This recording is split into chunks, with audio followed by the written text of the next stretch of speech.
بسم الله الرحمن الرحيم. الحمد لله رب العالمين الرحمن الرحيم مالك يوم الدين إياك نعبد وإياك نستعين اهدنا الصراط المستقيم صراط الذين أنعمت عليهم غير المغضوب عليهم ولا الضالين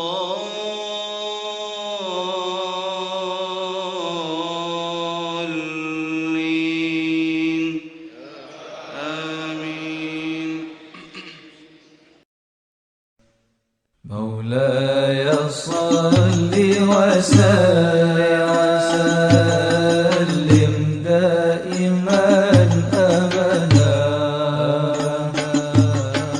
على حبيبك خير الخلق كلهم.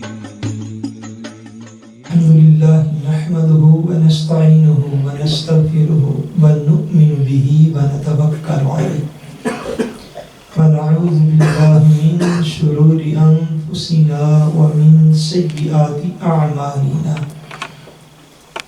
من يهده الله فلا مضل له ومن يضلله فلا هادي له ونشهد أن لا إله إلا الله وحده لا شريك له ونشهد أن محمدا عبده ورسوله. أما بعد أعوذ بالله من الشيطان الرجيم بسم الله الرحمن الرحيم وما أصابكم من مصيبة فبما كسبت أيديكم ويعفو عن كثير صدق الله العظيم. إن الله وملائكته يصلون على النبي يا أيها الذين آمنوا صلوا عليه وسلموا تسليما. اللهم صل على سيدنا ومولانا محمد وعلى آله وصحبه وبارك وسلم. اللهم صل على سيدنا ومولانا محمد وعلى آله وصحبه وبارك وسلم. الصلاة والسلام عليك يا رسول الله وعلى آلك وأصحابك يا حبيب الله. اللہ تبارک و تعالی وحدہ لا شریک کا بے پائے فضل و کرم اور احسان و انعام ہے جس میں باعث تخلیق کائنات رحمت للعالمین شافع روز جزا خاتم النبیین حضور سیدنا محمد مصطفیٰ صلی اللہ علیہ وآلہ وسلم کے مبارک وسیلہ سے ہم سب کو دولت ایمان عطا فرمائی. اللہ تبارک و تعالی کما حقہ ہم اس دولت کی قدر کرنے کی توفیق عطا فرمائے. بحمد اللہ تعالی ماہانہ 11ویں شریف کا پروگرام جو ہے وہ اپنی برکتوں اور اپنی روحانی سعادتوں کے ساتھ انعقاد پذیر ہے بحمد اللہ. آج کا تھیمہ جو ہے اور آج کا عنوان جو ہے آپ کے علم میں ہے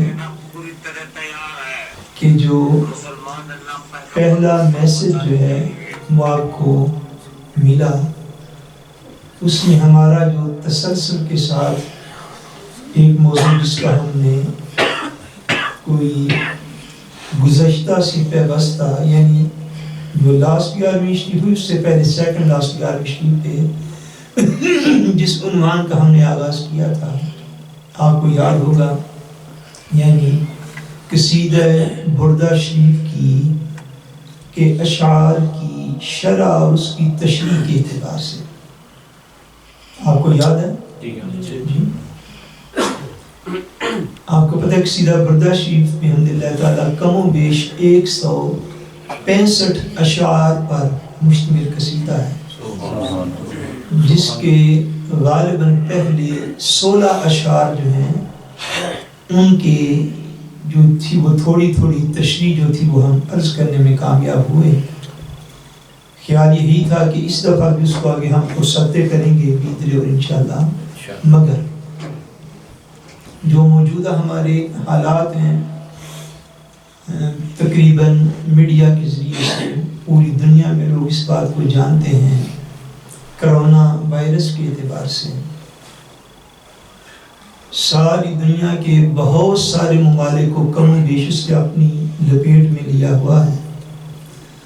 تو میں نے یہ مناسب خیال کیا کہ آج کی گفتگو میں بیماریاں اور ان کے جو بالخصوص وبائی امراض ہے، سیک دمر ہیں، بیماریاں ہیں، ڈیزیزز ہیں، ان کے اعتبار سے کچھ اسلامی تعلیمات جو ہیں ان کا بیان جو ہے وہ کیا جائے۔ آج کا دن ویسے اپنی تاریخ اور ڈیٹ کے اعتبار سے میں صرف اللہ تبارک و تعالیٰ کے حضور شکرانے کے طور پر اس بات کا جو ہے وہ شکر ادا کرتے ہوئے آگے بڑھنا چاہتا ہوں کہ آج کا دن بالخصوص جامعہ باب العلم اوسلو کی تاریخ کا ایک انتہائی یادگار دن ہے، اس اعتبار سے کہ پچھلے سال اسی دن یعنی 1 مارچ کو، مارچ کی پہلی تاریخ کو جامعہ باب العلم اوسلو میں درس نظامی کی کلاسز کا آغاز ہوا۔ سو بحمداللہ تعالی جامعہ کی تاریخ میں یہ بڑا یادگار دن ہے، اور اللہ تبارک و تعالیٰ کے فضل سے آج 1 سال پورا ہو گیا ہے کہ وہ کلاسز جو ہیں وہ جاری و ساری ہیں، اور جن میں مرد و خواتین کی جو ریگولر کلاس ہے ہمارے پاس ان کی تعداد تقریباً 30 کے قریب ہے بحمداللہ، اور یہ محض اللہ تبارک و تعالیٰ کے فضل سے ہے اور اس کے کرم سے ہے۔ صرف آپ احباب کے لیے جو 11ویں شب پر آتے ہیں بطور اطلاع، اس میں ایک بات جو ہے وہ عرض کرنا چاہتا ہوں کہ آپ کے علم ہے کہ اس جگہ پر اس رمضان المبارک میں ہمیں تقریباً 3 سال ہو جائیں گے۔ کتنے سال ہو جائیں گے؟ 3 سال ہو جائیں گے۔ میں اس نعمت پر اللہ کریم کا بڑا شکر ادا کرتا ہوں کہ ان 3 سالوں میں یہ جو 2 کام ہیں، ایک یہ درس نظامی کی کلاس کا یہاں پہ باقاعدہ آغاز ہونا ہے، اور دوسرا جامعہ باب العلم کا اپنا لکھال خرید لینا، یہ اللہ تبارک و تعالیٰ کے وہ انعامات ہیں کہ جن پر ہم ہمیشہ شکر ادا کرتے رہیں تو پھر بھی ہم ان نعمتوں کا شکر ادا نہیں کر سکتے۔ یہ اللہ کریم کا خاص فضل و کرم ہے بحمداللہ تعالیٰ۔ گزشتہ 1 مہینے سے تقریباً میں نے پہلے بھی اعلان کیا تھا کسی موقع پر، مگر آج پھر عرض کرنا چاہتا ہوں کہ ہم نے درس نظامی کی کلاس کے اندر ہم 6 سبجیکٹس جو ہے وہ پڑھ رہے ہیں۔ پہلے سال کے کتنے سبجیکٹس ہیں؟ 6۔ ایک جو ہے وہ سیرت نبی کریم صلی اللہ علیہ وسلم، اس کے ساتھ تجوید اور اس کے ساتھ فقہ، یہ 3 سبجیکٹ ہم نے ایک دن رکھے ہیں، یعنی 19 کو، اور عربک کورس اور صرف اور نحو یہ ہم نے ایک دن رکھے ہیں، یعنی تھوشٹا۔ یہ تقسیم ہم نے چینج کیا، پہلے اور ترتیب تھی ٹائم ٹیبل کی، یہ تقسیم ہم نے اس لیے ان کو کیا ہے کہ جو احباب اور مائیں بہنیں بیٹیاں باقاعدہ درس نظامی نہ بھی کرنا چاہیں تو وہ خالی ایک دن کی کلاس میں بھی اگر آ جائیں تو یہ اس کا ایک آسان حصہ ہے، یعنی فقہی مسائل، تجوید اور سیرت پاک، اس کو کم و بیش ہر شخص جو ہے وہ فشٹو کر سکتا ہے۔ تو اعلان خالی اعلان نہ ہو، ایک طرف سے سنا جائے دوسری طرف سے نکال دیا، جس کے ساتھ ایسے نہ ہو، بلکہ جتنے لوگ بھی مائیں بہنیں بیٹیاں آپ لوگ سن رہے ہیں، اگر آپ لوگوں کے پاس وقت ہو تو کوشش کریں کہ صرف ریگولر انستا کی کلاس میں بھی آ سکیں. شام کو 8 کلو کا ہر 3 کلو کا شروع ہے، یہ ٹائمنگ ہوتی ہے. تو اس میں بھی اگر آپ آ جائیں، جس دن بھی موقع ملے آ جائیں، تو اللہ کریم کے فضل و کرم سے انشاءاللہ تبارک و تعالیٰ آپ اس میں بہت کچھ سیکھ سکتے ہیں انشاءاللہ. اللہ کریم آنے کی توفیق عطا فرمائے اور اپنے فضل و کرم کے ساتھ جامعہ باب العلم کو حضور پاک کے غلاموں میں روز محشر اٹھایا اور یہاں پہ آنے والوں کو، مجھے، آپ کو، ہم سب کے سینے اپنے دین کے نور کے ساتھ روشن فرمائے. اپنے عنوان کو شروع کرتے ہوئے قرآن مجید فرقان حمید سے میں نے ایک آیت کریمہ کا جو ہے اس کو تلاوت کیا ہے تاکہ ہم اس بات کو سمجھ سکیں کہ دنیا میں انسان کو جو بھی مسائل پہنچتے ہیں، جو آلام آتے ہیں، جو تکلیفیں آتی ہیں، ان کا ایک سبب جو ہے وہ قرآن مجید نے اس مقام پہ بیان فرمایا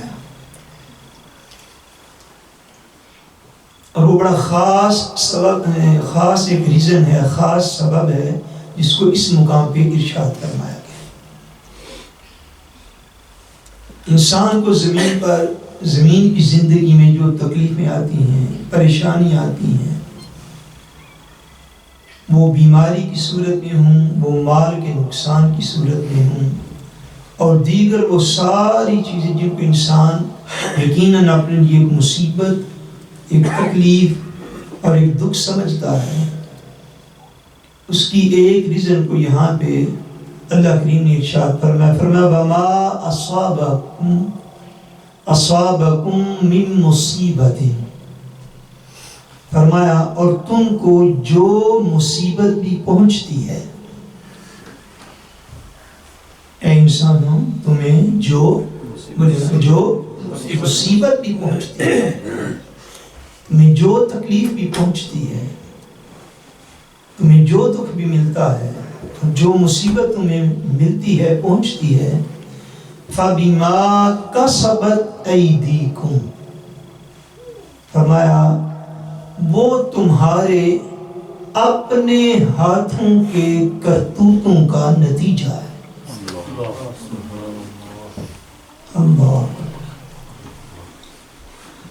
وَمَا أَصَابَكُم مِّن مُّصِیبَةٍ، فرمایا تمہیں جو بھی تکلیف پہنچتی ہے، جو بھی تمہیں مصیبت ملتی ہے، وہ کیا ہے؟ فرمایا فَبِمَا كَسَبَتْ أَيْدِيكُمْ، وہ تمہارے اپنے ہی ہاتھوں کے کرتوتوں کا نتیجہ ہوتا ہے. فرمایا تمہارا اپنا کیا دھرا ہوتا ہے، تمہارے اپنے ہی اعمال ہیں جو کسی صورت میں تمہارے آگے آ جاتے ہیں.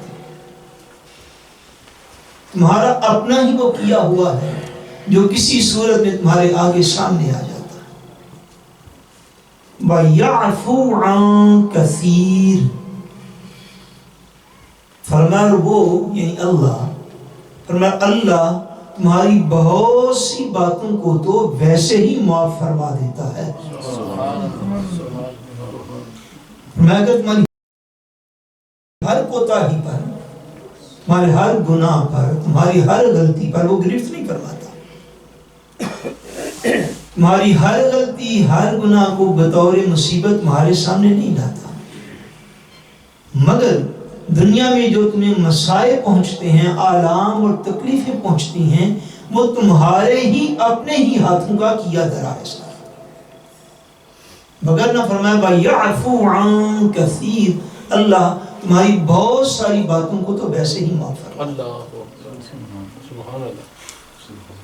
سو بالخصوص چونکہ آج ہم جو ہے وہ سکھ دمر کے حوالے سے اس بات کو جو ہے وہ سمجھ رہے ہیں، اس بات کو ذہن نشین کر لیجیے کہ بالخصوص جب اس طرح کے اجتماعی امراض پھیلتے ہیں معاشروں کے اندر، کمیونٹیز کے اندر، جو اجتماعی اس طرح کی مصیبتیں، تکالیف جو ہیں وہ یکدم اچانک شروع ہو جاتی ہیں، تو بظاہر ایسا لگتا ہے کہ اچانک شروع ہوئی ہیں، مگر ان کے پیچھے کئی سالوں کی انسانوں کے اپنے ہی اعمال کا وہ نتیجہ ہوتی ہے،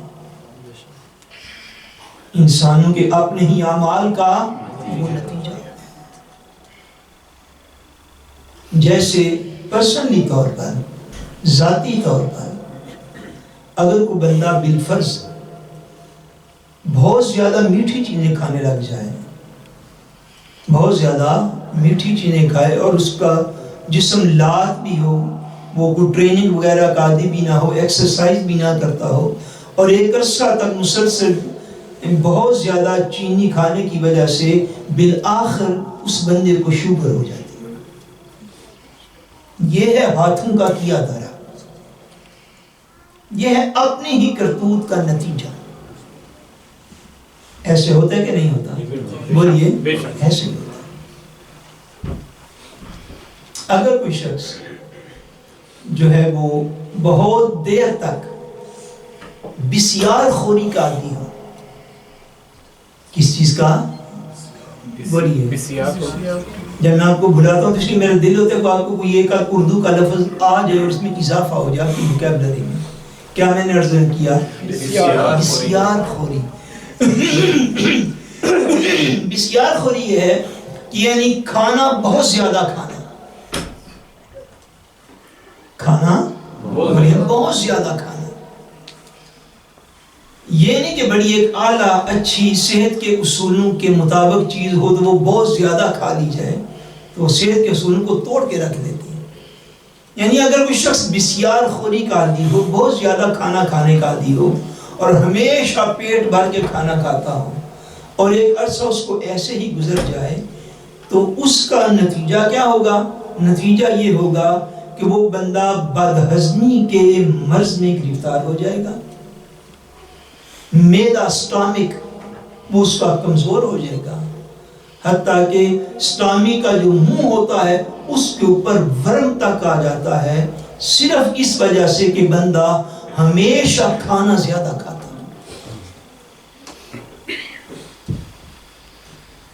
اور اگر کوئی بندہ چٹ پٹی چیزیں کھانے کا شوقین ہے، نا پکوڑے کھا گئے، سموسے کھا گئے،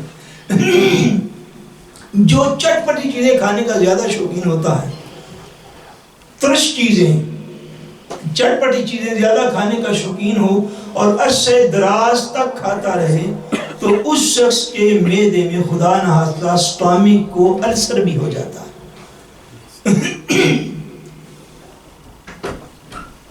میں ایکچولی سمجھانا یہ چاہ رہا ہوں، فرمایا کہ تمہیں جو بھی مصیبت پہنچتی ہے وہ تمہارے اپنے ہاتھوں کا کیا دھرا ہے۔ بعد میں تقدیر کا شکریہ کرتے رہنا۔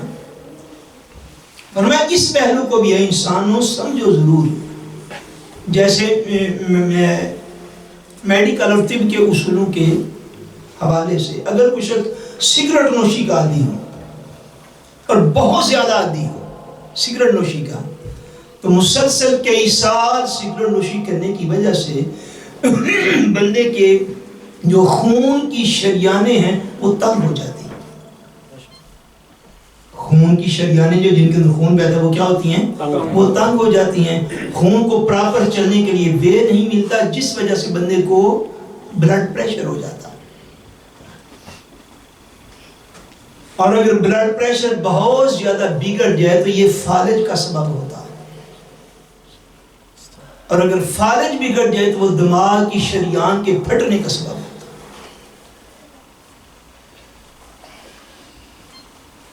جس ہوتے ہیں سموکر کی ہوئی ایک سموکنگ کی قسم ہے جس کو کہتے ہیں چین سموکنگ۔ چین سموکنگ سمجھتے ہیں؟ یعنی ایک سگریٹ جو ہے وہ پیا، لگایا، وہ بھی ختم نہیں پورا ہوا، ساتھ ہی دوسرا لگا دیا، دوسرا ختم نہیں ہوا، ساتھ ہی تیسرا جو ہے وہ اس نے لگا لیا۔ جو بندے مسلسل کئی سال تک چین سموکنگ کرتے ہیں ان کا جگر جو لیور ہے وہ سکڑ جاتا ہے، لیور ان کا کیا ہوتا ہے؟ وہ سکڑ جاتا ہے۔ جیسے خدا نہ خواستہ اگر کوئی بندہ شراب نوشی کا عادی ہو، جو شراب جو ہے وہ کثرت کے ساتھ پینے والا ہو، تو جو شراب نوشی کا عادی ہے اس بندے کو بالآخر جو ہے وہ کینسر ہو جاتا ہے۔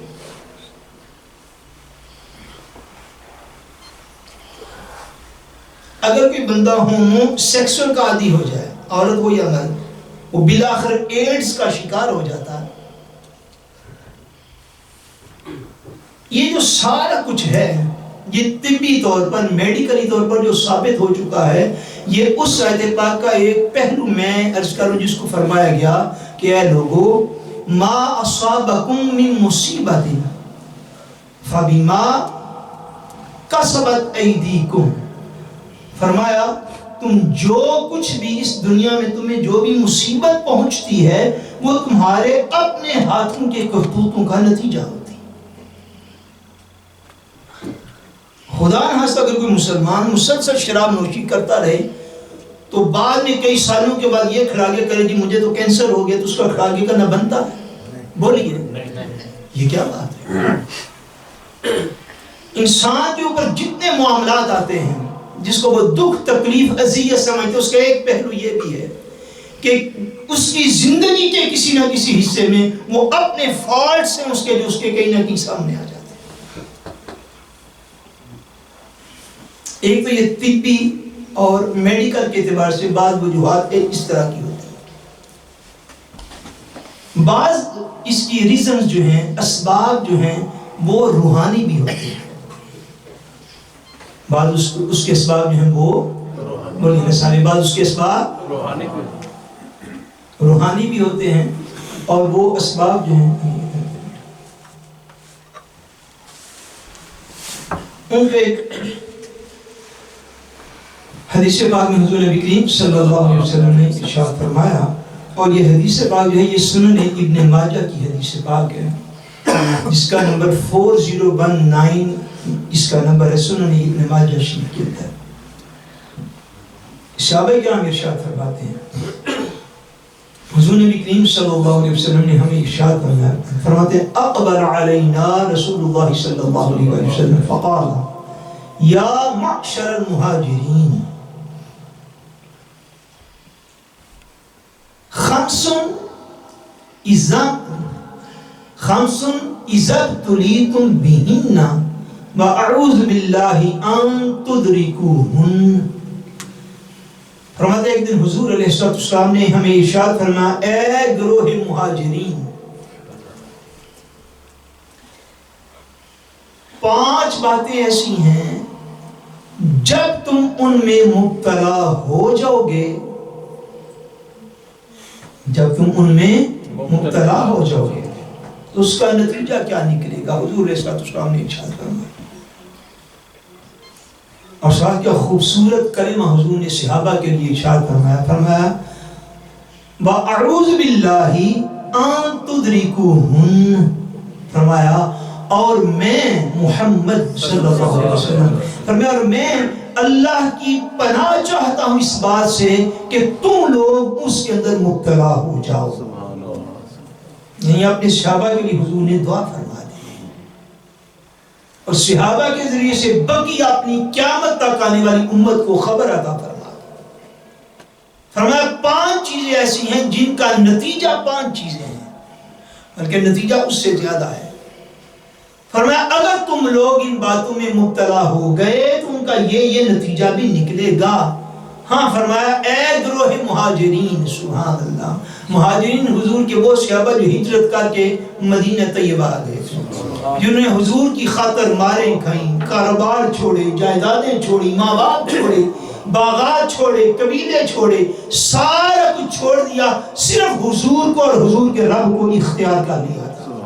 اے گروہ مہاجرین، میں تمہیں اطلاع کرتا ہوں کہ 5 باتیں ایسی ان میں کبھی مبتلا نہ ہونا، اور میں اللہ سے پناہ چاہتا ہوں کہ تم لوگ اس میں مبتلا ہو، میں اللہ سے پناہ چاہتا ہوں۔ مگر فرمایا 5 باتیں ایسی ہیں، کیا؟ فرمایا لَن تَظْهَرِ الْفَاحِشَةُ فِي قَوْمٍ قَطُّ حَتَّى يُعْلِنُوا بِهَا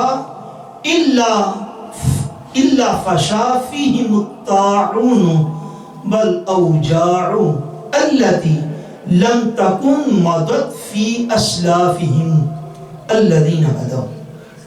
حضور علیہ السلام نے ارشاد فرمایا کہ جب کسی قوم میں علانیہ فحاشی ہونے لگ جائے،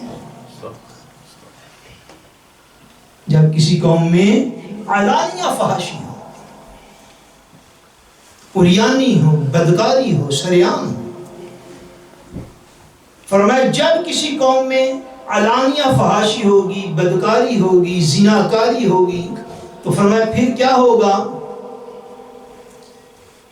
الا فشا فیہم الطاعون والاوجاع التي لم تكن مضت في اسلافهم الذين مضوا. حضور نے ارشاد فرمایا تب اس قوم کے اندر طاعون کی بیماری پھوٹ پڑے گی. جب قوم سرعام ان گناہوں میں، اس گناہ میں ملوث ہوگی، بدکاری میں، زناکاری میں، فحش کاموں کے اندر، فرمایا تب اس قوم کے اندر جو ہے وہ طاعون کی بیماری جو ہے وہ پھوٹ پڑے گی. طاعون کیا بیماری ہے؟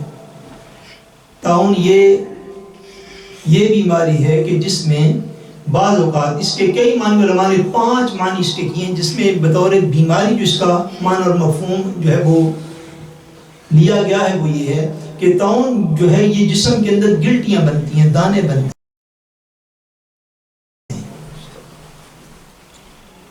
اور جب وہ دانے جسم کے اندر بنتے ہیں تو وہ شدید خارش کی بنا پر وہ دانے جو ہیں وہ سیاہ ہو جاتے ہیں، یا سرخ ہو جاتے ہیں، یا سبز بھی ہو جاتے ہیں. اور وہ دانے جب بنے جسم کے اندر گلٹیوں کی طرح دانے بنے، ان کے اوپر خارش ہو، خارش کے بعد وہ رنگ بدل جائیں، تو صرف جو ہے وہ اطباء نے فرمایا کہ صرف 14 دن کے اندر اندر ان سے پیپ بہنے لگتی ہے، اور بندہ کم و بیش 2 ویک کے اندر اندر بندہ جو ہے وہ ختم ہو جاتا. فرمایا جب کوئی قوم کھلے عام فحاشی عریانی کے اندر مبتلا ہوگی تو اس کو طاعون جیسی بیماریاں لگ جائیں گی، اور پھر کیا ہوگا؟ التی لم تکن مضت فی اسلافہم الذین مضوا. اور فرمایا ان میں ایسی بیماریاں پھوٹ پڑیں گی جن بیماریوں کا نام بھی لوگوں نے سنا نہ ہوگا.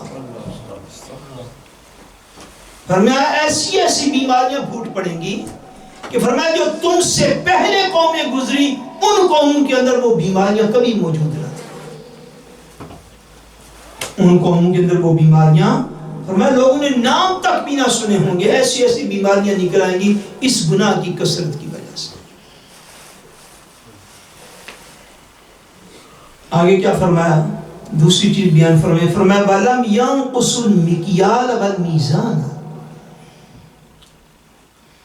فرمایا جب لوگ، میں حدیث سے بات برکت کے لیے ساری عرض کرنا چاہتا ہوں، فرمایا جب لوگ ناپ تول میں کمی کرنے لگ جائیں گے،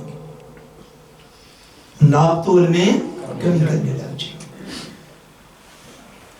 ویسا کچھ اور ہو رہا ہوگا، دیا کچھ اور جا رہا ہوگا، سکیل اوپر کچھ اور ہوگا، جو چیز دی جا رہی ہے اس کے لیٹر، اس کے کے جی، اس کے گز، اس کے فٹ، اس کے وہ کچھ اور ہوں گے. فرمایا جب ناپ تول میں کمی کی جانے لگے گی الا اخذوا بالسنین وشدت المؤونہ وجور السلطان علیہم. فرمایا جب ناپ تول میں کمی کی جائے گی تو اس کے 3 نتیجے قوموں کے لیے نکلیں گے. پہلا نتیجہ فرمایا اس میں قحط کا ہونا ہے. فرمایا اس قوم میں قحط پڑ جائے گا، کھانے پینے کی چیزیں وہاں پہ کم ہو جائیں گی. شدت المعونہ، اور فرمایا معاشی تنگی ہو جائے گی. کیا ہوگا؟ معاشی تنگی ہو جائے گی. وہ دکاندار وہ سودا بیچنے والا سمجھ رہا ہوگا اس نے گاہک کو فراڈ جو ہے وہ لگا لیا، اس نے گاہک کو دھوکہ دے دیا، وہ یہ سمجھ رہا ہوگا. مگر فرمایا جب قوم ناپ تول میں کمی کرنے لگے گی تو قحط آئے گا، معاشی تنگی ہو جائے گی، اس کی اکنامکلی پوزیشن اس کی کبھی ٹھیک نہ ہو پائے گی. بجور السلطان علیہم، اور اپنے ہی حکمرانوں کی زیادتی کا وہ قوم شکار رہے گی. اس کے حکمران اس میں سے ہوں گے مگر وہ قوم اپنے ہی حکمرانوں کی زیادتی کا شکار رہے گی. ہمیشہ حکمرانوں کو کوستے رہنا، ہمیشہ سیاستدانوں کو کوستے رہنا، بھئی ٹھیک ہے جہاں پہ کرٹیسائز کرنا بنتا ہو وہاں پہ کرنا چاہیے، مگر ایسے قوم ہمیں بطور مسلمان اور بطور پاکستانی قوم کیا ہمارا یہ حق نہیں بنتا، بطور فرض کیا یہ ہمارا فرض نہیں بنتا کہ ہم اپنے اعمال کو بھی تو دیکھیں. فرمایا جو قوم ناپ تول میں کمی کرے گی اس کے 3 نتیجے لازمی حضور نے فرمایا اس کے لیے، یا اس کے اندر قحط آ جائے گا، فرمایا معاشی تنگی آ جائے گی، اور اس کے اپنے حکمران اپنی ہی قوم پر زیادتی کرنے والے بن جائیں گے. کیا حکمران قوم سے نہیں نکلتے؟ بولیے بھئی قوم ایسے قوم ہی ناپ تول کی کمی کا شکار ہے تو حکمران کو یہ آسمان سے تھوڑے نازل ہوتے، اسی قوم سے لوگ باہر نکل آتے لیڈرشپ کے لیے، قیادت کے لیے، حکمران حاکم اور حکمران بننے کے لیے. تیسری چیز حضور علیہ الصلوۃ والسلام نے ارشاد فرمایا وَلَمْ يَمْنَعُوا الزَّكَاةَ أَمْوَالِهِمْ إِلَّا مُنِعُ الْقَطْرَ مِنَ السَّمَاءِ. فرمایا تیسری عادت جس قوم میں آ جائے گی وہ یہ ہے کہ اگر لوگ اپنے مالوں کی زکوٰۃ ادا نہیں کریں گے، اپنے مالوں کی زکوٰۃ ادا نہیں کریں گے، فرمایا منع القطر من السماء، تو آسمان کی طرف سے ان پر بارشیں جو ہیں وہ بند کر دی جائیں گی. زکوٰۃ امیر کے مال میں غریب کا حق رکھا گیا، امیر کے مال میں غریب کا حق رکھا گیا. زکوٰۃ عمراء اغنیاء کے مالوں میں غریبوں کا، محتاجوں کا، بیواؤں کا، مجاہدین کا، طلباء کا، جو غریب ہیں ان کا حصہ رکھا گیا ہے. فرمایا جو لوگ زکوٰۃ ادا نہیں کریں گے اللہ کیا کرے گا؟ منع القطر من السماء، فرمایا آسمانوں سے اس قوم پر بارش بند کر دی جائے گی، اللہ کی رحمت کا نزول اس قوم کے لیے جو ہے وہ ختم کر دیا جائے گا. وَلَوْلَا الْبَهَائِمُ، یہ جملہ بڑا انتہائی غور طلب ہے. فرمایا وَلَوْلَا الْبَهَائِمُ لَمْ يُمْطَرُوا، فرمایا سنو، اور اگر اس خطہ زمین پر جانور موجود نہ ہوتے، اگر اس خطہ زمین پر جانور موجود نہ ہوتے تو اللہ بارش کو روک لیتا. صرف ان جانوروں اور چوپایوں کی وجہ سے اللہ اس علاقے کے لوگوں کو بارش سے سیراب فرما دیتا.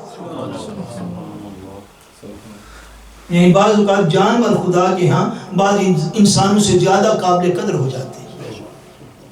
ایسے انسان جو زکوٰۃ ادا نہیں کرتے، ایسے مسلمان جو غریبوں مسکینوں پر اپنا مال خرچ نہیں کرتے. فرمایا اللہ کبھی اس روئے زمین پر بارش نہ کرے جس روئے زمین کے مسلمان زکوٰۃ نہ ادا کریں. فرمایا بارش جب برستے دیکھو ایسے لوگوں پر بھی اللہ کی رحمت، ایسے لوگوں پر بھی اللہ تعالیٰ کی رحمت کا بادل جب برستا دیکھو بارش کا، یہ نہ سمجھو کہ یہ بڑے نیک ہیں جن پر رحمت ہو رہی ہے. فرمایا نہیں، اس زمین پر کچھ جانور اور چوپائے بھی رہتے ہوتے ہیں، ان چوپایوں کو ضرورت ہوتی ہے، اللہ ان کی ضرورت پوری کرنے کے لیے بارش نازل فرماتا ہے تو انسانوں کا بھی بھلا ہو جاتا ہے. آج تو دور ایسا آ گیا نا، آج تو لوگ اولیاء اللہ کے جو قدم ہیں ان کی بھی برکت نہیں مانتے.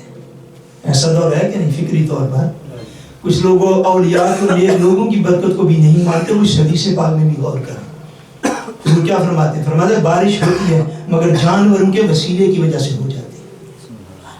کس وجہ سے ہوتی ہے؟ جانوروں کی وجہ سے ہو جاتی ہے. اور اللہ سروے زمین پر چوپائے رہتے ہیں، اللہ تعالیٰ ان کی وجہ سے بارش نازل فرما دیتا ہے، انسان بھی اس سے فائدہ اٹھا لیتے ہیں.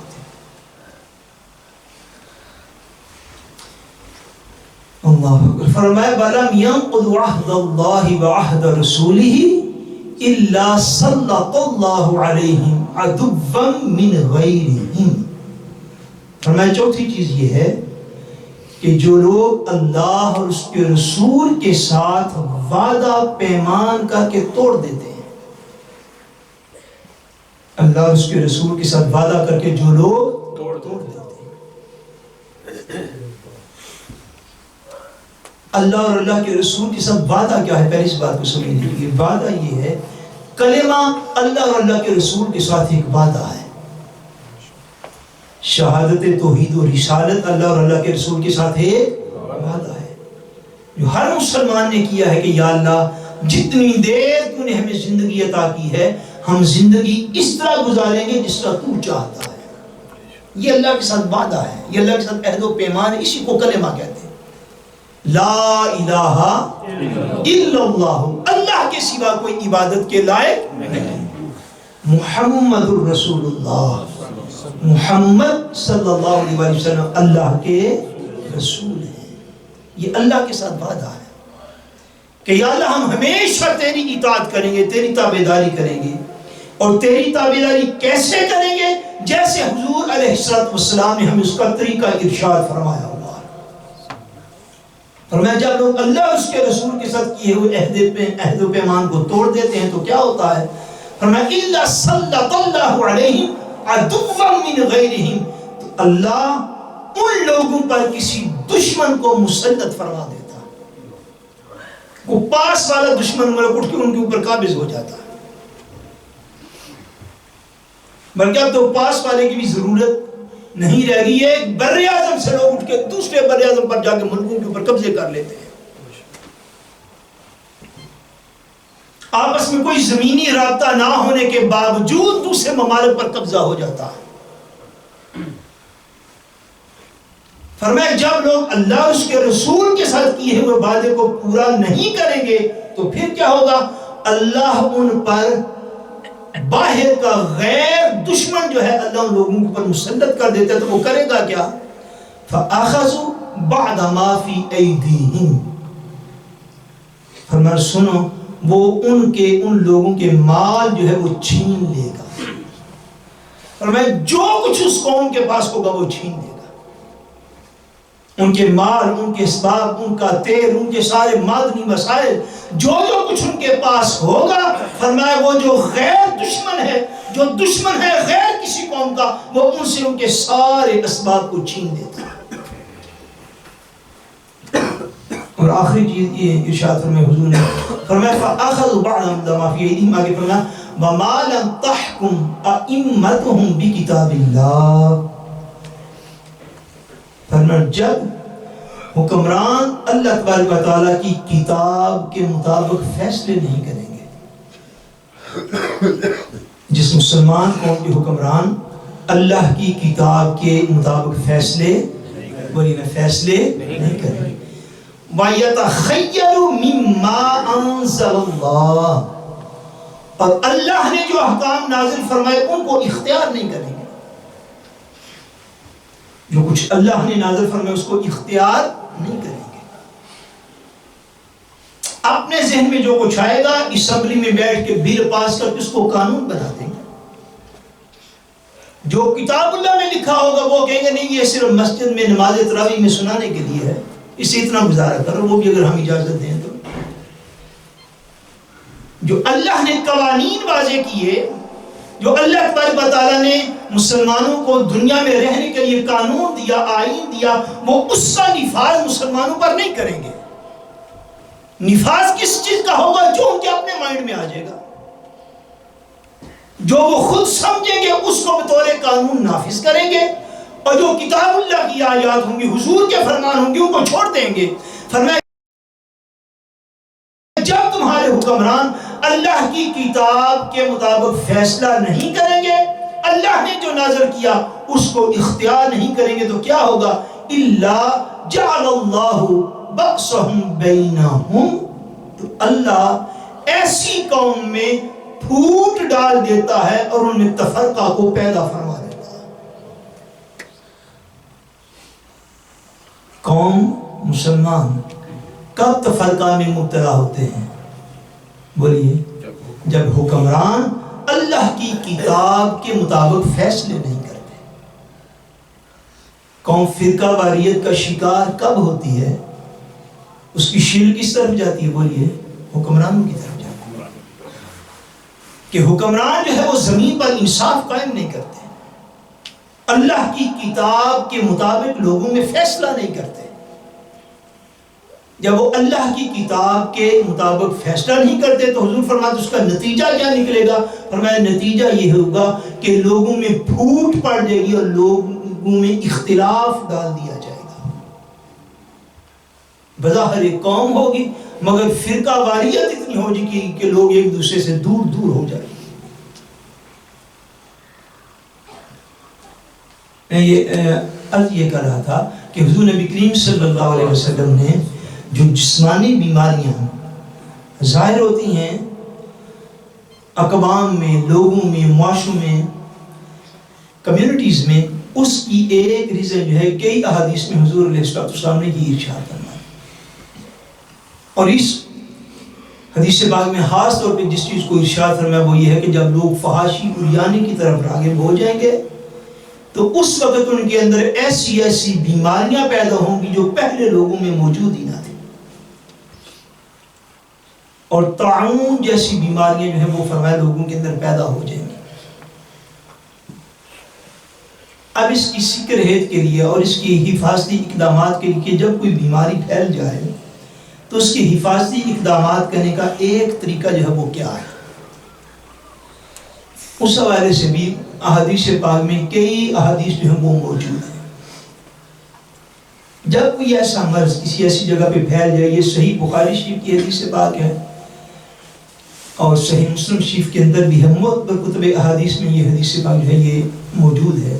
دور تھا امیر المومنین امام المتقین حضرت سیدنا عمر فاروق رضی اللہ تعالیٰ عنہ۔ کس کا دور؟ سیدنا عمر فاروق رضی اللہ تعالیٰ عنہ کا دور تھا۔ آپ مدینہ منورہ سے ملک شام کی طرف جا رہے تھے، سیریا کی طرف۔ کس علاقے کی طرف؟ سیریا کی طرف۔ یہ علماء نے، سیرت نگاروں نے ارشاد فرمایا یہ 18 ہجری کا واقعہ ہے۔ حضرت سیدنا عمر فاروق رضی اللہ تعالیٰ عنہ اس سے پہلے بھی ایک مرتبہ تشریف لے گئے تھے فلسطین اور شام کے علاقوں میں، مگر وہ ہجری 16 کا واقعہ ہے۔ یہ جو واقعہ جس کا میں عرض کر رہا ہوں یہ ہجری 18 کا واقعہ ہے۔ سیدنا عمر فاروق رضی اللہ تعالیٰ عنہ جو تھے وہ مدینہ منورہ سے کئی صحابہ کے ساتھ نکلے اور عوام کا حال معلوم کرنے کے لیے آپ سیریا اور شام کے علاقوں کی طرف جو تھے آپ جو تھے وہ سفر کر رہے تھے۔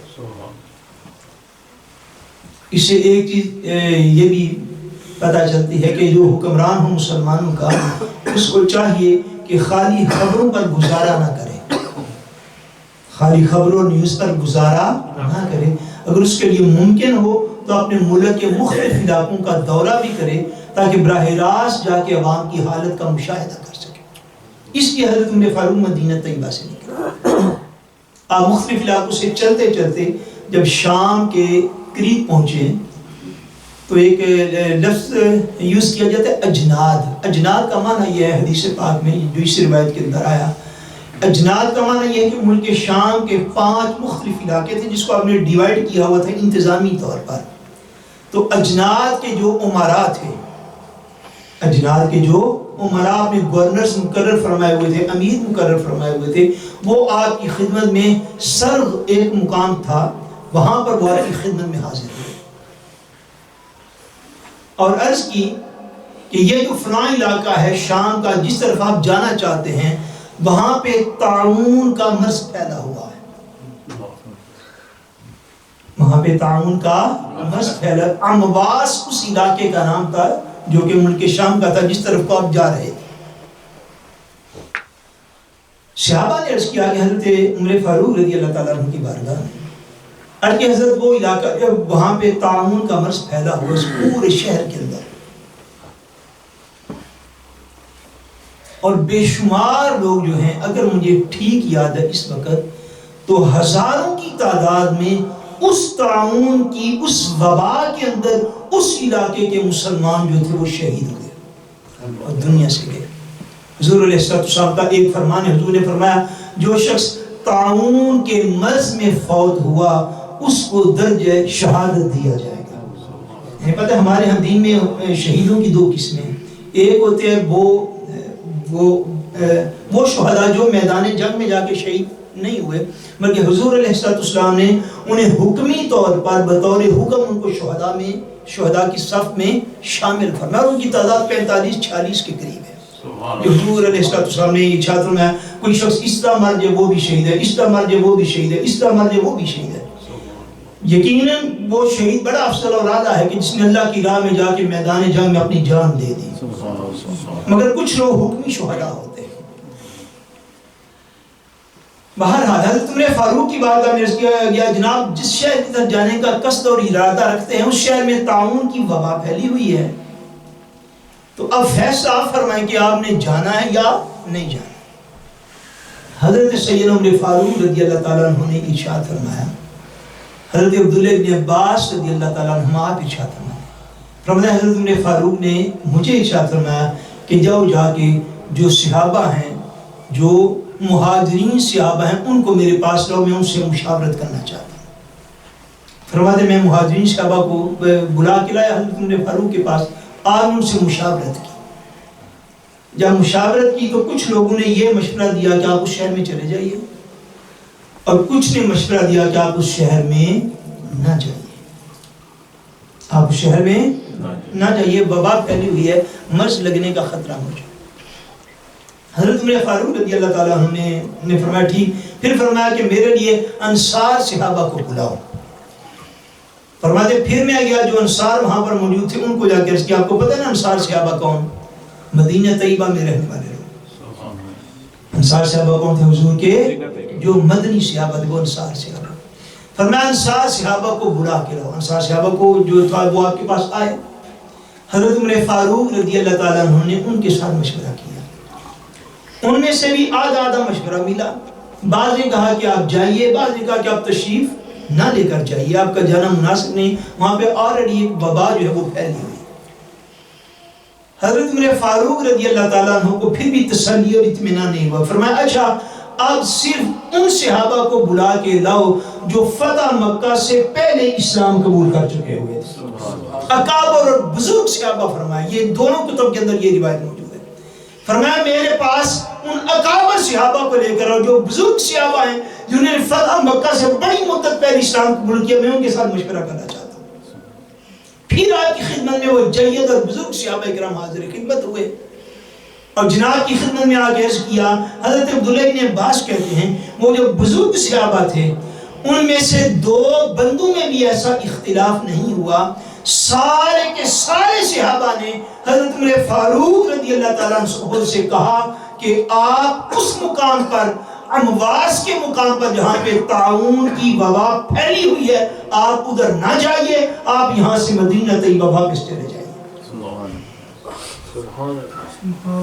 حضرت عمر فاروق رضی اللہ تعالیٰ عنہ نے یہ فیصلہ فرما لیا کہ میں مدینہ طیبہ واپس چلوں گا. جب یہ فیصلہ کر لیا تو اتنے میں حضرت عبد الرحمن بن عوف رضی اللہ تعالیٰ عنہ کہیں کسی دور مقام پر موجود تھے. جب وہ تشریف لائے تو انہوں نے حضور نبی کریم صلی اللہ علیہ وسلم کا فرمان بھی سنایا.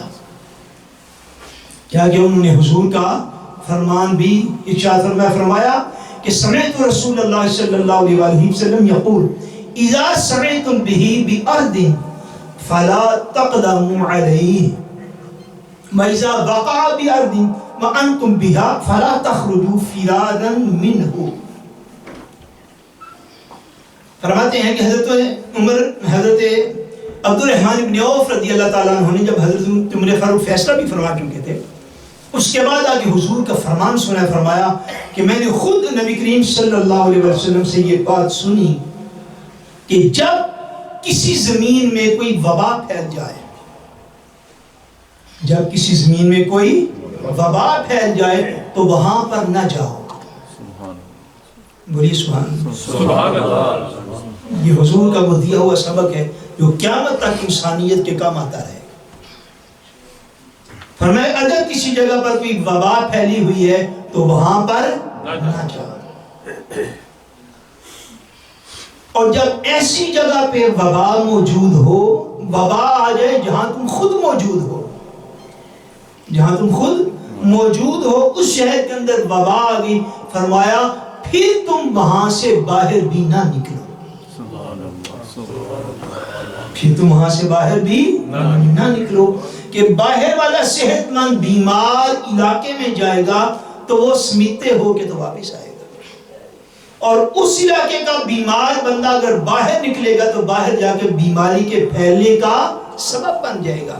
فرمایا اگر کسی زمین کے کسی حصے پر کوئی وبا پھیلی ہوئی ہو تو کوئی باہر والا بندہ اس علاقے میں نہ جائے، باہر والا بندہ اس علاقے میں نہ جائے، اور جو وہاں پر رہ رہا ہے فرمایا وہ اس علاقے سے باہر نہ نکلے، وہ اس علاقے سے باہر جو ہے وہ نہ نکلے۔ جو اس علاقے سے باہر نہ نکلے گا، یہ بھی صحیح بخاری شریف کی حدیث سے بات ہے، اس سے کیا ملے گا یہ سن لیجئے، تو اس کے بعد جو ہے وہ ایک وظیفہ عرض کر کے تو بات کو ختم کر دیتے ہیں۔ حضور نبی کریم صلی اللہ علیہ وسلم سے پوچھا گیا، ام المومنین سیدہ طیبہ طاہرہ حضرت عائشہ صدیقہ رضی اللہ تعالیٰ عنہ آپ روایت فرماتی ہیں، حضور علیہ السلام سے پوچھا گیا کہ طاعون کے بارے میں پوچھا، حضور طاعون کیا چیز ہے؟ حضور نے ارشاد فرمایا یہ ایک عذاب ہے، یہ کیا ہے؟ ایک عذاب ہے، یبعثہ اللہ علی من یشاء، فرمایا اللہ جس پر چاہتا ہے اس قوم پر بھیج دیتا ہے، وَأَنَّ اللَّهَ جَعْلَهُ رَحْمَةً لِلْمُؤْمِنِينَ، سبحان اللہ۔ فرمایا ہے تو یہ عذاب، طاعون کیا ہے؟ ایک عذاب ہے، اور اللہ جس پر چاہتا ہے بھیجتا ہے، لیکن اللہ نے مومنوں کے لیے اس کو رحمت بنا دیا ہے، مومنوں کے لیے اسے رحمت بنا دیا۔ حضور کیسے؟ فرمایا لیس من احد یقع الطاعون فینکث فی بلده صابرا محتسبا یعلم انه لا يصيبه الا ما كتب الله لا الا كان له مثل اجر الشہید۔ فرماتے حضور علیہ السلام نے ارشاد فرمایا اگر کسی بستی میں کسی علاقے میں طاعون پھیل جائے، یعنی وبائی مرض پھیل جائے، اور میرا امتی وہاں پر موجود ہو اور وہ صبر کے ساتھ اللہ کی رحمت کی امید لگا کر وہیں ٹھہرا رہے، صبر کے ساتھ اللہ کی رحمت کی امید لگا کر وہیں ٹھہرا رہے، کہ اس بات کا کامل یقین رکھے کہ میرے ساتھ جو کچھ ہوگا وہی ہوگا جو اللہ نے میری قسمت میں لکھ رکھا ہے، تو میں اس بات پر یقین کامل کر لیں۔ مجھے اگلے دن ایک بندہ پوچھ رہا تھا، شاہ صاحب کرونا وائرس کی وجہ سے بڑی مفاد ہو رہی ہیں، لوگوں کے اندر ایک خوف پیدا ہو گیا ہے، میں کہ مجھے یہ ارشاد فرما دیجئے گا کرونا وائرس کے علاوہ تو بندہ نہیں مر سکتا، کیا خیال ہے آپ کا؟ کرونا وائرس کے علاوہ تو نہیں لوگوں کو موت آتی؟ بھائی موت برحق ہے، اس بات کو سمجھنا چاہیے کہ جب کرونا وائرس نہیں تھا، یہ دسمبر 2019 میں یہ آیا چائنا میں سب سے پہلے، تقریباً 2 ماہ ہو گئے، دسمبر 2019 میں چائنا کے ایک شہر سے اس کا آغاز ہوا ہے، اب 2 ماہ کے عرصے میں یہ دنیا کے مختلف خطوں میں پہنچا، تو جب اس کا آغاز نہیں تھا ہوا، اموات تو پھر بھی ہو رہی تھی کہ نہیں تھی ہو رہی؟ کیوں نہیں دیر تک سٹاپ سی سارا کام نہ بولو تو صحیح، ہو رہی تھی۔ میں حضور علیہ السلام کیا فرما رہے ہیں؟ فرمایا وہ اس بات پہ یقین کرے میرا امتی، کس بات پہ؟ فرمایا اس بات پہ یقین کرے، صبر کے ساتھ وہیں پر بیٹھے، اور اس کا یقین کامل اس بات پر ہو کہ میرے ساتھ ہوگا وہی جو اللہ نے میری قسمت میں لکھ رکھا ہے، اس بات جس کو یقین کامل ہونا چاہیے، وہ اس بات کو سمجھے۔ اس لیے تو حضور علیہ السلام نے شارحین اس کی ایک وجہ یہ بھی لکھی ہے کہ حضور نے کس لیے منع فرمایا کہ جو بندہ باہر ہے وہ وبا کے علاقے میں نہ جائے، جو اندر بیٹھا ہوا ہے وہ اٹھ کے وہاں سے باہر نہ آئے، اس لیے کہ اگر وہاں سے اٹھ کے باہر نکلا اور بچ گیا تو وہ کہیں یہ نہ سمجھ لے کہ میں باہر نکلنے کی وجہ سے بچا ہوں، اور جو باہر سے اندر گیا اور مرض کا شکار ہو گیا، وہ کہیں یہ نہ سمجھ لے کہ میں باہر سے صرف اندر آیا تو اس وجہ سے مر گیا۔ کیوں کہ کسی کی موت اور زندگی بیماری سبب تو ہے، مگر موت آتی تب ہے جب امر ربی ہوتا ہے۔ اس بات کے اوپر یقین کامل رکھیں، احتیاط ضرور کریں۔ احتیاط کا رستہ کیا؟ حضور نے ارشاد فرمایا کہ جو اس بستی میں ہے وہ اس گاؤں سے باہر نہ نکلے، جو باہر ہے وہ وہاں پہ اندر بھی نہ جائے، مگر یقین اتنا کامل ہو، ایمان اتنا کامل ہو، جو اندر بیٹھا ہوا ہے وہ بھی یہ سمجھے کہ اگر میں بچ گیا ہوں تو اس وجہ سے نہیں کہ اس شہر سے، اگر میں نہیں بچا تو اس وجہ سے نہیں کہ یہاں سے نکلا نہیں، اور جو باہر ہے وہ یہ نہ سمجھے کہ اگر میں 4 دن زندہ رہ گیا ہوں اس وجہ سے نہیں کہ میں وہاں پہ گیا نہیں، بلکہ وہ یہ سمجھے کہ ہماری زندگی اور موت کا مالک ہمارا پروردگار ہے۔ وہ یہ سمجھے کہ ہمیں زندہ اس نے رکھا ہوا ہے، اور جب تک وہ چاہے گا اپنے بندوں کو زندہ رکھے گا، اور جب چاہے گا کسی بندے کو اس کی 1000 میننگ یہ ہوں جس کی ساری صحت ٹھیک ہے، اس کو کوئی زندگی کا روگ نہیں ہے، مالک جب چاہے گا تندرست کو بھی اٹھا کے لے جائے گا۔ اتنا یقین کامل ہونا چاہیے۔ فرمایا وہ وبا کے علاقے میں بیٹھے میرا امتی، وہاں سے باہر نہ نکلے، مگر اس کو اس بات کا یقین ہو، صبر کے ساتھ بیٹھے، اللہ کی رحمت کی امید کے ساتھ بیٹھے، اور اس یقین پر بیٹھے کہ میرے ساتھ ہوگا وہ جو اللہ نے میری قسمت میں لکھ رکھا ہے۔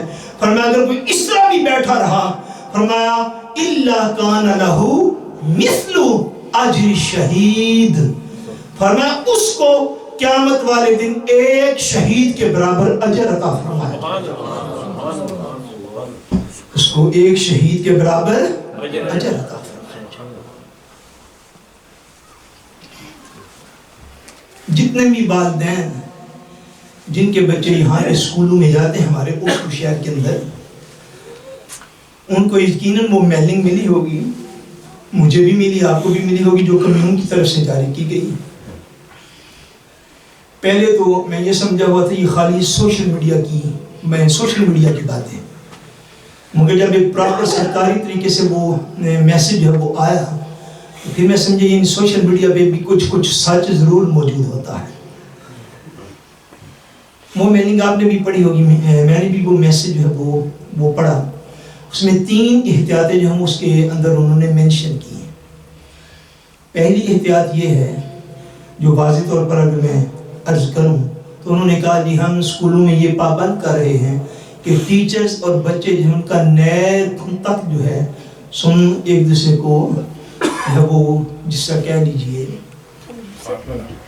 کھلیمے کرنا یا گلے سے ہاں اس طرح کھلیمے وغیرہ کرنا، جو وہ ہم نے جو ہے وہ ٹیچر کو کہہ دی کہ اس میں احتیاط کریں اور بچوں کے قریب نہ ہو زیادہ۔ دوسرا یہ ہے کہ بچوں کو ہن ہل سے جو وہ نہ کریں، ہن ہل سے جو ہے وہ بالکل نہ کریں۔ اس طرح کی دیگر احتیاطیں جو ہیں انہوں نے اس میں لکھی ہوئی ہے کہ افراد کا آپس کے اندر جو ہے وہ جسمانی ربط یہ کم سے کم ہو، جسمانی ربط جو ہے یہ کم سے کم ہو۔ دنیا بھر میں آپ دیکھ رہے ہیں بلکہ ہمارا یہ ہوتا ہے خواہ خدا نخواستہ مالک کو ناراض کرنے والی باتیں ہیں۔ ہمارے ملک میں آپ خبروں میں سن پڑھ رہے ہوں گے کہ ہمارے ملک سے ماسک جو ہے وہ ختم ہو گئے، جو ماسک جو ہے وہ چڑھاتے وہ ختم بھی ہو گئے، اور جو مل رہے ہیں ان کی قیمتیں آسمانوں پہ چلی گئی۔ یہ ہوتا ہے خام اللہ کی ناراضگی کو دعوت دینا، اور جب لوگوں کو ضرورت ہو اس وقت جو ہے وہ مال کو یا تو شارٹ کر لینا یا اس کو مہنگا کر دینا۔ ماسک جو ہے یہ خاص طور پر اس میں بڑا ہیلپ فل ہو سکتا ہے، بڑا مفید ہو سکتا ہے۔ تو ماسک وغیرہ اگر پہننے سے بندہ تھوڑا محفوظ رہ سکتا ہو تو بندوں کو ضرور جو ہے اس کا بھی استعمال کرنا چاہیے۔ اگر یہ ساری چیزوں کو آپ مذہبی اعتبار سے، مذہبی پوائنٹ آف ویو سے سوچیں گے تو پھر آپ کو پتہ چلے گا کہ اللہ نے آپ کی جھولی میں جو وراثت میں اسلام ڈال دیا وہ اللہ کی کتنی بڑی نعمت ہے۔ بات کو سمجھ گئے کہ اللہ کی کتنی بڑی نعمت ہے۔ ہمارے ہاں عام طور پہ دین میں اس بات کی سخت ناپسندیدگی ہے کہ عورت اور مرد ایک دوسرے سے ہاتھ مل رہے، ہمارے ہاں تو ایسا ہی ہے نا، بولیے ایسے ہی ہے کہ نہیں؟ اور ہمارے ہاں ہمیشہ خواتین کا جو نقاب کرنا ہے، اپنے آپ کو دھکے کر لینا ہے، اس کی ہمارے دین میں بڑی اہمیت ہے۔ اور ستیک عام بفالت ہے کہ خواتین جب گھروں سے باہر نکلیں تو اپنے آپ کو ڈھانپ لیں، اور ریڈی ہمارے پاس یہ احکام موجود ہے کہ نہیں؟ بولیے موجود ہے۔ ہمارے ہاں آلریڈی یہ شرع میں یہ حکم پایا جاتا ہے کہ بلا وجہ کوئی بندے ایک دوسرے کے گلے نہ ملے۔ پتہ آپ کس بات کا؟ بلا وجہ بغیر کسی ضرورت کے خواہ ایک دوسرے کے گلے ملنا یہ ہمارے دین میں آلریڈی ناپسندیدہ ہے۔ یہ کیا ہے؟ یہ ناپسندیدہ ہے۔ جب کوئی عید کا کوئی موقع ہے سال میں ایک آدھ دفعہ تو بندے ایک دوسرے کو گلے لا کے بھی مل لے تو وہ اور بات ہے، لیکن یہ عام طور پر ہر وقت کا ملتے رہنا یہ سب ناپسند کیا گیا ہے۔ مرد کا مرد کے ساتھ بھی نہیں اور عورت کا عورت کے ساتھ بھی نہیں، یعنی یہ آلریڈی ہمارے پاس یہ احکام موجود ہیں، لیکن ہمارا پرابلم یہ ہے کہ ہم حکم مانتے تب ہیں جب آیا ڈاکٹر ہو کے تو آتا ہے۔ ایسی بات ہے، ڈاکٹر کہہ دے کہ تو نے یہ حلال بھی نہیں کھانا تو ہم اس حلال کو بھی چھوڑ دیتے ہیں، اور اللہ کا رسول کہ یہ حرام ہے یا یہ طریقہ ہمیں پسند نہیں ہے تو اس کو چھوڑ دو، تو اس کو کہتے نہیں یہ تے امام صاحب نے دسیا سی پتہ نہیں ہر بندے دی بکری گل ہوتے اس طرح کا دور آ گیا۔ یہ آلریڈی یہ ساری احتیاطیں ہمارے دین میں تو پہلے سے موجود ہیں، مگر جو احتیاطیں اس وقت کرنے کی ہیں ان کی طرف بھی ضرور توجہ کی جانی چاہیے اور کرنی چاہیے، اس لیے کہ یہ دنیا عالم اسباب ہے، یہ دنیا کے حال میں اسباب ہے۔